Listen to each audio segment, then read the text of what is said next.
नमस्कार, आप देख रहे हैं न्यूज वन इंडिया। मैं हूं आपके साथ पूजा यादव। खबरों की शुरुआत करते हैं और बात उत्तराखंड कांग्रेस में घमासान की करेंगे। सबसे पहले उत्तराखंड कांग्रेस में बदलाव के बाद घमासान शुरू हो चुका है। पहले मिली उत्तराखंड में चुनाव में हार और उसके बाद संगठन में जो परिवर्तन हुए हैं उनको भी कांग्रेस के कुछ विधायक पचा नहीं रहे, बल्कि उससे बेहद नाराज हैं। इस हद तक नाराज हैं कि पार्टी तक छोड़ सकते हैं। चर्चा इस बात को लेकर चल रही है। कांग्रेस विधायकों का एक गुट इतना ज्यादा खफा हो चुका है कि 10 से ज्यादा विधायक बड़ा फैसला ले सकते हैं। जानकारी सूत्रों से है, जल्द बैठक कर सकते हैं। कांग्रेस के नाराज विधायक हरीश धामी, मनोज तिवारी और मदन बिष्ट समेत कई एमएलए नाराज हैं। लेकिन हाल ही में प्रदेश अध्यक्ष बनाए गए करण महाराज से हमने खास बातचीत की न्यूज वन इंडिया पर, तो उनकी तरफ से कहा गया कि उनकी तमाम विधायकों से बातचीत हुई है और किसी में कोई नाराजगी नहीं है। ये फालतू की अफवाह फैलाई जा रही है। हमारे लोग बेहद खुश हैं और हमारे लोगों की हमसे बातचीत हो चुकी है। तो कल करण महाराज ने ये बातें तमाम कही थी न्यूज वन इंडिया से बातचीत के दौरान। लेकिन आपको बता दें कि संगठन में बदलाव के बाद कांग्रेस में रार इस बात को लेकर है कि कुमाऊं को ही पूरा का पूरा अहम रोल मिला है। इसके अलावा गढ़वाल की कोई पूछ नहीं हुई। कांग्रेस विधायकों का एकजुट इसी बात से नाराज है कि गढ़वाल को बिल्कुल भी वैल्यू नहीं मिली है संगठन में। 10 से ज्यादा विधायक इसी को लेकर बड़ा फैसला कर सकते हैं। चर्चा इस बात को लेकर लगातार हो रही है। कांग्रेस के नाराज जो विधायक हैं वो जल्दी बैठक करेंगे और बैठक कर कुछ अहम फैसला वो ले सकते हैं। चर्चा इस बात को लेकर लगातार हो रही है। देखिए, पार्टी में कथित तौर पर अंदरूनी कलह फिर से शुरू हो चुकी है। सूत्रों के हवाले से जानकारी है कि कांग्रेस के कई विधायक बहुत ज्यादा नाराज हैं और ऐसे नाराज विधायकों की जो तादाद है वो 10 है। लगभग 10 ऐसे कांग्रेस विधायक जो कि जल्द बैठक करने के बाद पार्टी छोड़ने पर विचार कर सकते हैं। इस पर कई विधायकों के नाम भी सामने आ चुके हैं। सूत्रों के मुताबिक नाराज विधायकों में नाम पहला हरीश धामी का है। इनके समेत कई और भी नाम चर्चाओं में, जिनमें मनोज तिवारी का नाम है, मदन बिष्ट का नाम है, मयूख मेहर का है, खुशहाल सिंह का है, ममता राकेश, विक्रम नेगी, राजेंद्र भंडारी समेत कुछ और नेता इस कदर नाराज बताए जा रहे हैं। ऐसा माना जा रहा है कि ये विधायक जल्द ही गोपनीय बैठक कर कोई बड़ा फैसला ले सकते हैं। पार्टी हाईकमान के फैसले से इन नेताओं की नाराजगी है। सूत्रों की माने तो पार्टी हाईकमान के फैसले से ये नेता नाराज हैं। संगठन में वो बदलाव को लेकर कई नेताओं के सुर बगावती हो चुके हैं। इस बीच कुछ नेताओं ने कहा कि हाईकमान के संगठन में इस तरह के बदलाव के फैसले से कार्यकर्ता नाराज है। बता दें कि पार्टी आला कमान ने हाल ही में करण महारा को कांग्रेस पार्टी का प्रदेश अध्यक्ष बनाया, यशपाल आर्य को नेता प्रतिपक्ष और भुवनचंद कापड़ी को उपनेता प्रतिपक्ष बनाया है। ये तीनों ही नेता कुमाऊं से आते हैं और इसलिए गढ़वाल से कांग्रेस नेताओं का एक जो बड़ा खेमा है वो नाराज चल रहा है, खफा चल रहा है। वैसे भी उत्तराखंड के अंदर गढ़वाल और कुमाऊं के नाम पर खूब पॉलिटिक्स होती रही है और इसीलिए दोनों को बैलेंस करके चलना ही पड़ता है हर पॉलिटिकल पार्टी को। लेकिन फिलहाल कांग्रेस के संगठन में जो पदाधिकारी हैं उनके ऊपर आरोप लग रहे हैं कि उन्होंने सिर्फ कुमाऊं को ही इसमें प्राथमिकता दी है। इसके अलावा गढ़वाल को बिल्कुल दरकिनार किया है, जिस कारण से जो वहां के विधायक हैं उनमें काफी नाराजगी और ऐसे विधायकों की तादाद 10 है जो कि पार्टी को छोड़ने तक का फैसला ले सकते हैं। चर्चा इस बात तक भी हो रही है। वहीं उत्तराखंड कांग्रेस में मची कलह पर भारतीय जनता पार्टी की भी खूब पैनी नजर है। ये खुलासा किया बीजेपी प्रदेश अध्यक्ष मदन कौशिक ने। मदन कौशिक का कहना है कि कांग्रेस जनता की समस्याओं से नहीं बल्कि अपनी अंदरूनी लड़ाई से परेशान है। अंदरूनी पदों के लालच की लड़ाई से वो दो चार हो रही है। ये सवाल पूछे जाने पर कि क्या कांग्रेसियों के लिए भाजपा में दोबारा रास्ते खोले जा रहे हैं, इस पर मदन कौशिक का कहना यह रहा कि जल्द ही इस पर भी आपको जानकारी मिल जाएगी। इस विषय पर मिलकर हम बात करेंगे।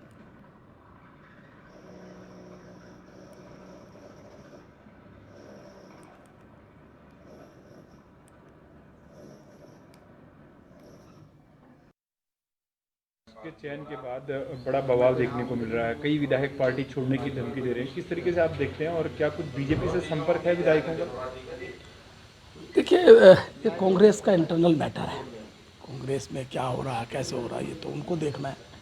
लेकिन ये सही है कि कांग्रेस को जन समस्याओं से ज़्यादा अपने पद, अपनी प्रतिष्ठा, अपना काम करना, अपना लिए यानी व्यक्तिगत आधार पर उनको मिलना चाहिए।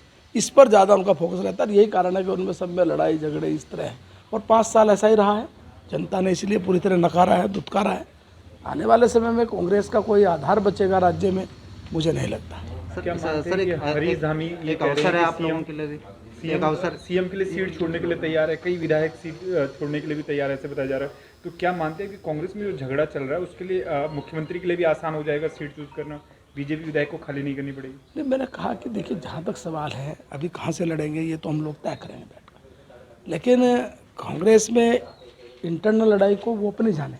लेकिन ये सही है कि वो व्यक्तिगत आधार पर उनको मिलना चाहिए। जनता को कुछ मिले या ना मिले, जन समस्याओं के प्रति कोई सरोकार नहीं है।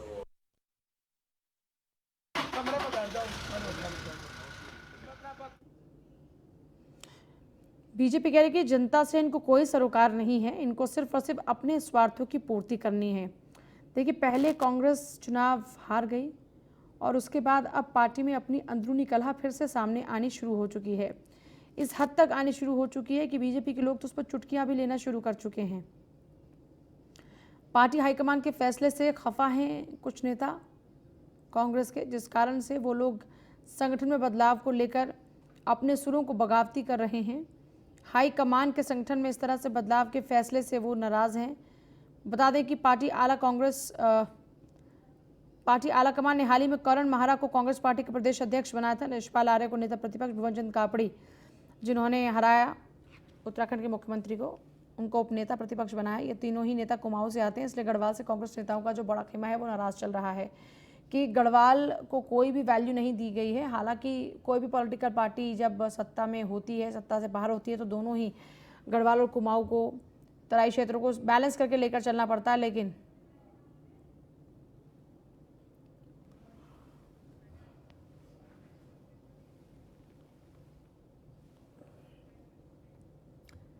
संदीप नेगी मेरे साथ, मेरे सहयोगी जुड़ रहे हैं, सीधे हम संदीप का रुख करेंगे। संदीप, कांग्रेस की अंतर कलह है कि रुकने का नाम नहीं ले रही है।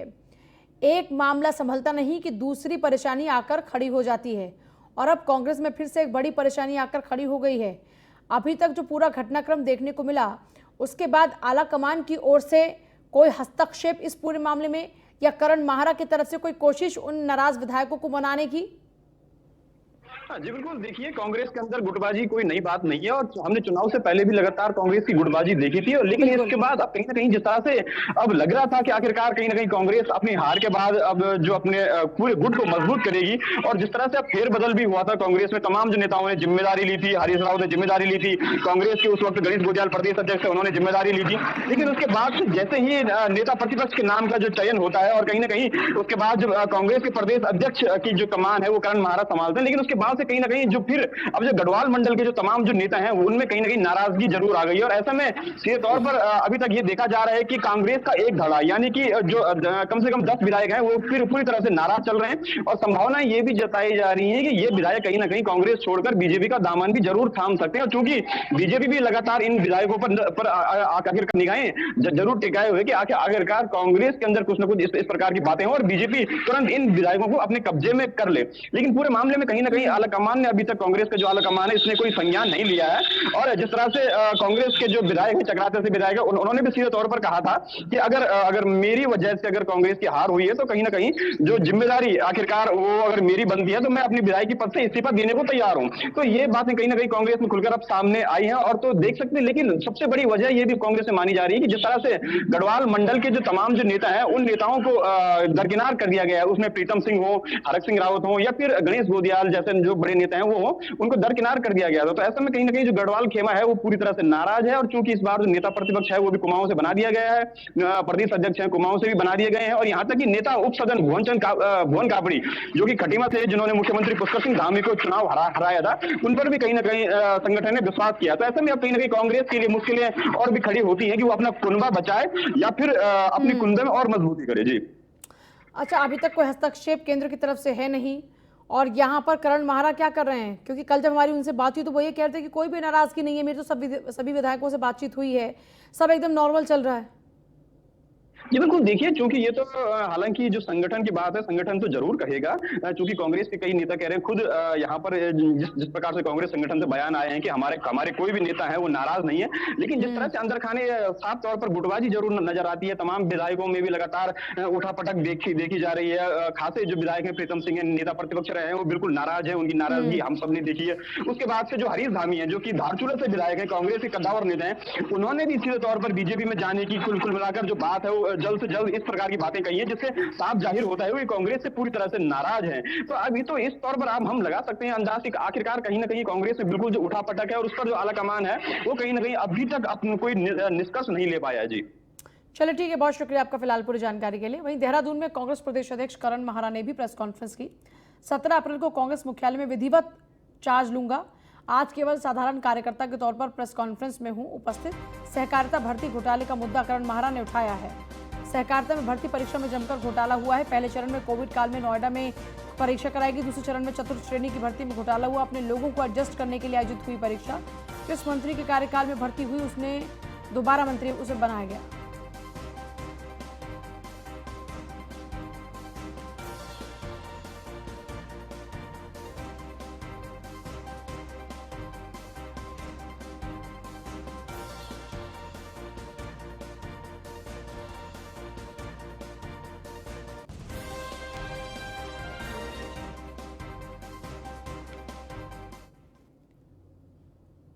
उत्तराखंड बीजेपी का अगला सबसे बड़ा टारगेट है सीएम पुष्कर सिंह धामी का उपचुनाव जीताना। सीएम के लिए बीजेपी का विधायक सीट छोड़ेंगे या फिर कांग्रेस विधायक को तोड़ा जाएगा, इस पर पार्टी के भीतर लगातार मंथन शुरू हो चुका है।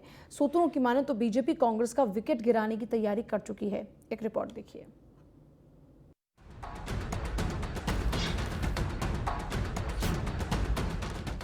ठीक एक महीने पहले विधानसभा चुनाव के रिजल्ट आने के बाद पुष्कर सिंह धामी बीजेपी सरकार के दूसरे टर्म में भी सेनापति बने हैं। धामी को अब 5 महीने के भीतर विधानसभा में पहुंचना है। इसके लिए सीएम पुष्कर सिंह धामी के लिए सीट की खोजबीन शुरू हो गई है। चर्चा है कि बीजेपी किसी विधायक से सीट खाली कराने की बजाय कांग्रेस में सेंधमारी करने के पक्ष में है। सियासी तौर पर बीजेपी के लिए इसे ज्यादा फायदेमंद माना जा रहा है।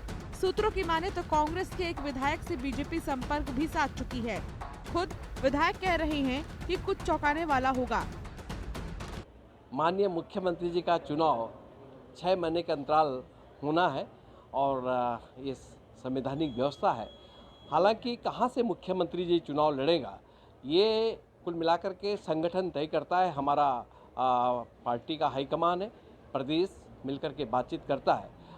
इस तरह से कांग्रेस के भी लोग विचार विमर्श कर रहे हैं। हो सकता है कि आपको एक नई सूचना आने वाले समय में मिलेगी।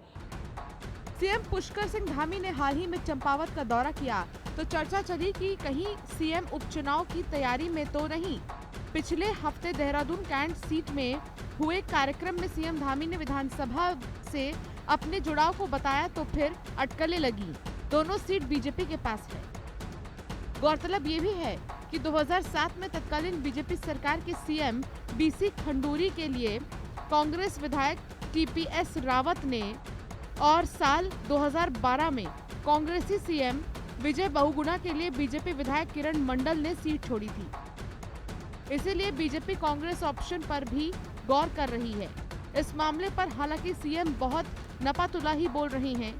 सीएम कहते हैं कि पार्टी का निर्णय अंतिम होगा।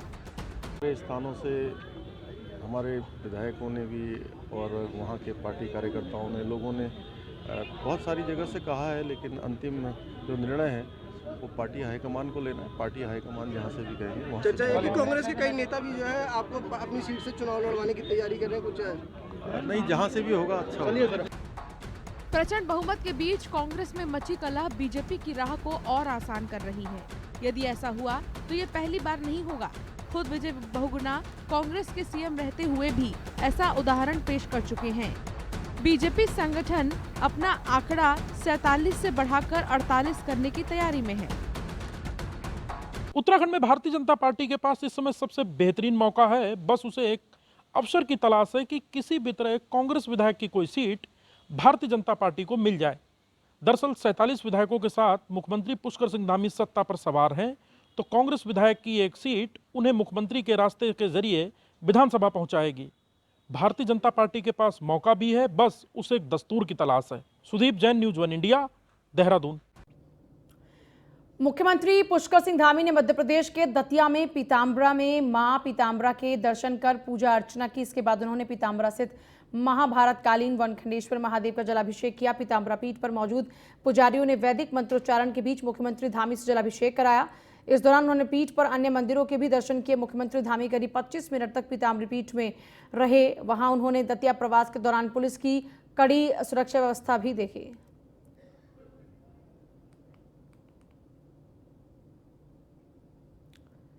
उत्तराखंड के गन्ना मंत्री सौरभ बहुगुणा ने डोईवाला शुगर मिल का औचक निरीक्षण किया और मिल के कर्मचारियों से मुलाकात भी की। इस दौरान सहकारी किसान समिति के अध्यक्ष मनोज नौटियाल ने सौरभ बहुगुणा को मिल में आ रही तमाम परेशानियों के बारे में बताया और उनके निराकरण की मांग भी की। वहीं गन्ने के भुगतान को लेकर किसानों ने नाराजगी जताते हुए कहा कि प्रशासन समय से किसानों का भुगतान नहीं कर पा रहा है। वहीं डोईवाला शुगर मिल में स्थायी जीएम की नियुक्ति की मांग को लेकर गन्ना मंत्री को एक ज्ञापन भी सौंपा गया। वहीं सौरभ बहुगुणा ने कहा कि मिल को घाटे से उबारने के लिए सरकार प्रयास कर रही है।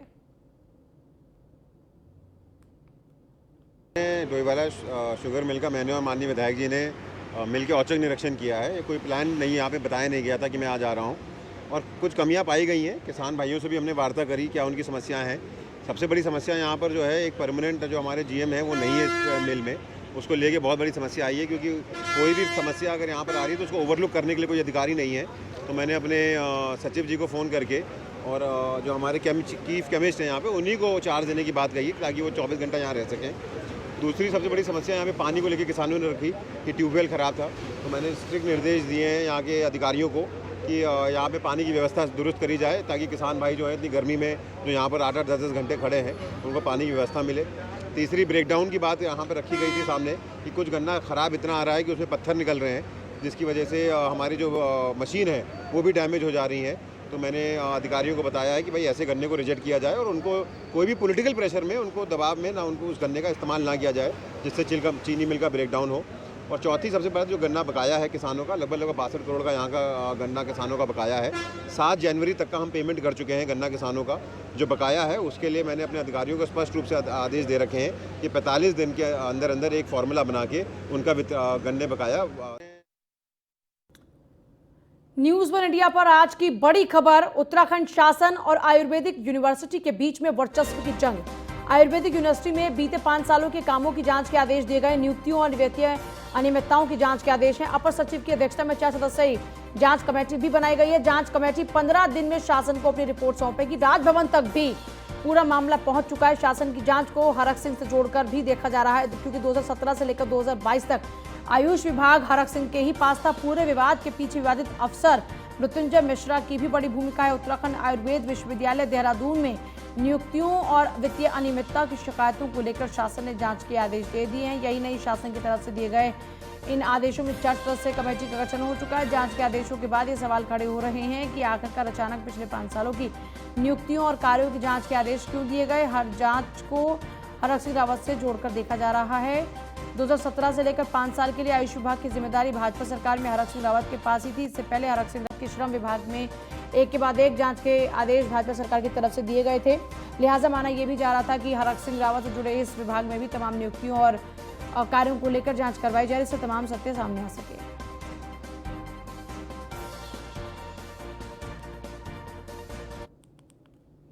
शासन और आयुर्वेदिक यूनिवर्सिटी के बीच में दरअसल वर्चस्व की जंग शुरू हो चुकी है और इसी पूरे मामले को लेकर जांच कमेटी का गठन भी हो चुका है। 15 दिन के भीतर शासन को जांच कमेटी है वो अपनी रिपोर्ट पेश करेगी। नियुक्ति और वित्तीय अनियमितताओं की जांच के आदेश इस पूरे मामले में दिए गए हैं।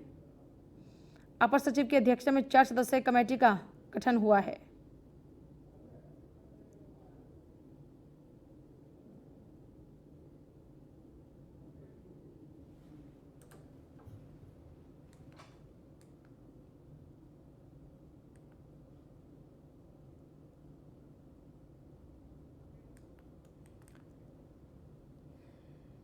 हरिद्वार दौरे पर हैं आरएसएस प्रमुख मोहन भागवत।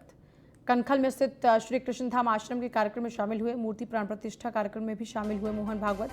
आर्यनगर स्थित संघ कार्यालय में भी जाएंगे मोहन भागवत। आरएसएस चीफ मोहन भागवत 1 महीने में दूसरी बार उत्तराखंड के दौरे पर पहुंचे हैं।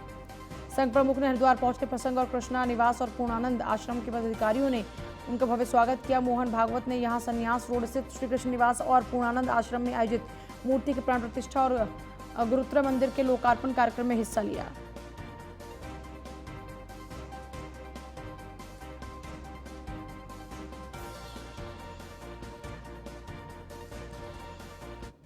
रुड़की के खानपुर विधानसभा में लंबे समय से जनता की जन समस्याओं का समाधान नहीं हो पा रहा था, जिसको लेकर विधायक उमेश शर्मा ने ढंडेरा के सहकारी समिति में 1 दिवसीय बहुउद्देशीय शिविर का आयोजन किया। इस शिविर में 500 से ज्यादा लोगों ने हिस्सा लिया और अपनी समस्याएं अधिकारियों के सामने रखी। कई लोगों की समस्याओं का निवारण मौके पर ही किया गया और कुछ के लिए समय भी दिया गया।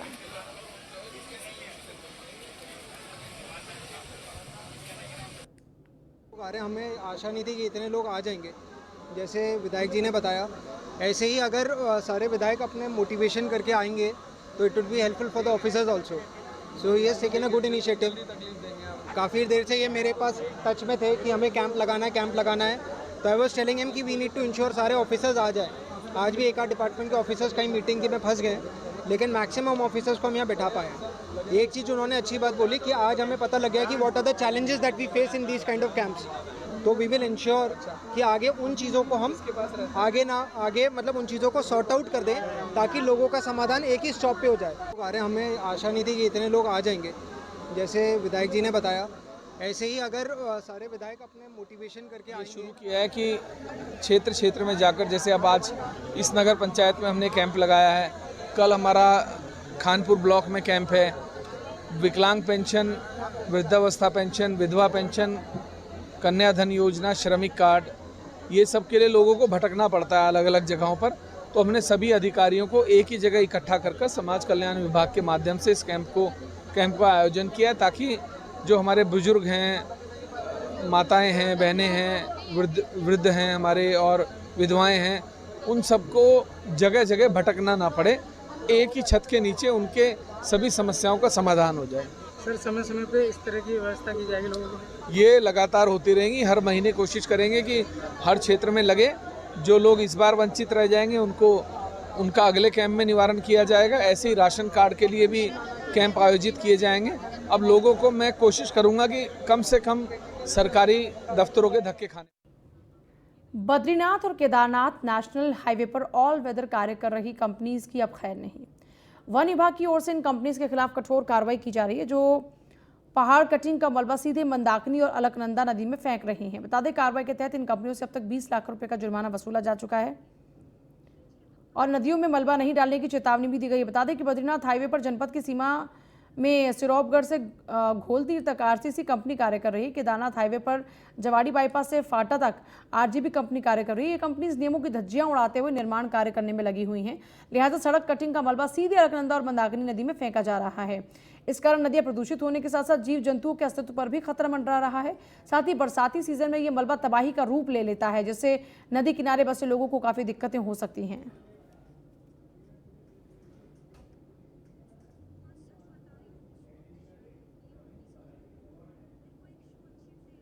हमारे द्वारा जो मग डंपिंग जोन्स विभिन्न निर्माण इकाइयों द्वारा बनाए गए हैं, इनका निरीक्षण किया जाता है। संबंधित स्टाफ द्वारा भी इस पर नज़र रखी जा रही है और जब कभी भी ऐसा कोई प्रकरण संज्ञान में आता है, उसमें तुरंत कार्रवाई करके विभिन्न धाराओं में कार्रवाई की जाती है। और मैं बताना चाहूँगा कि अभी तक लगभग 20 लाख रुपए के जुर्माना की धनराशि जो है विभिन्न निर्माणदायी संस्थाओं द्वारा जो है इसमें जमा की जा चुकी है।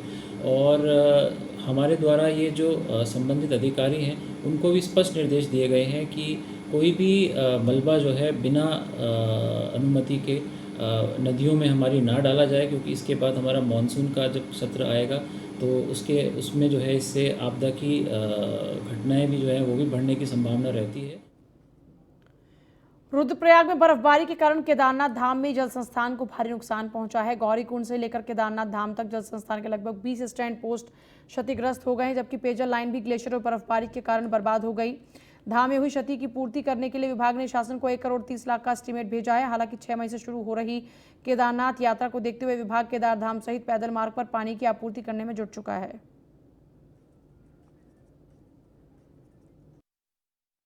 बर्फबारी से जो हमारे केदारनाथ पैदल मार्ग और धाम में जितने भी स्टैंड पोस्ट होते हैं और टीटीएस पे होती हैं, वो जो बीच का पोर्शन होता है ग्लेशियर से, वो लगभग पूरा क्षतिग्रस्त हुआ है। 15 से 20 स्टैंड पोस्ट हमारे क्षतिग्रस्त हुए हैं, पाइपलाइन हमारी डैमेज हुई है। तो वर्तमान में उसके लिए पूरी यात्रा मार्ग सीता गौरीकुंड से लेकर केदारनाथ तक हमारे द्वारा लगभग 1 करोड़ 30 लाख एस्टिमेट भेजा गया है। अभी तक धनराशि प्राप्त नहीं, लेकिन हमारे द्वारा उस पर कार्य प्रगति पर है। और जितने भी स्टैंड पोस्ट क्षतिग्रस्त हुए थे गौरीपुर सीतापुर से लेके और बेस कैंप तक हमारे द्वारा समस्त स्टैंड पोस्टों को मरम्मत कार्य कर दिया गया है और पेयजल लाइन में मरम्मत कर दी गई है, पानी चालू कर दिया गया है। श्री केदारनाथ धाम में अभी हमारे द्वारा पेयजल लाइन मरम्मत और स्टैंड पोस्ट मरम्मत का कार्य प्रगति पे है, जिसको हम 20 अप्रैल से पूर्व सुचारू कर देंगे। मसूरी में अवैध रूप से हो रहे निर्माण को लेकर मसूरी देहरादून विकास प्राधिकरण ने सख्त कार्रवाई की है अधिकारियों ने एसडीएम नरेश दुर्गापाल के नेतृत्व में माल रोड के पास चल रहे अवैध निर्माण को ध्वस्त किया। इस मौके पर भारी पुलिस बल भी मौजूद रहा।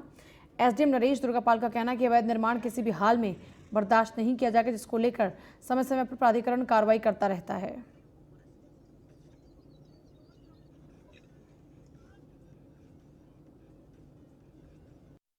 लोहे के गार्डरों पर खड़ा करके स्ट्रक्चर तैयार किया गया था जो बहुत डेंजरस था।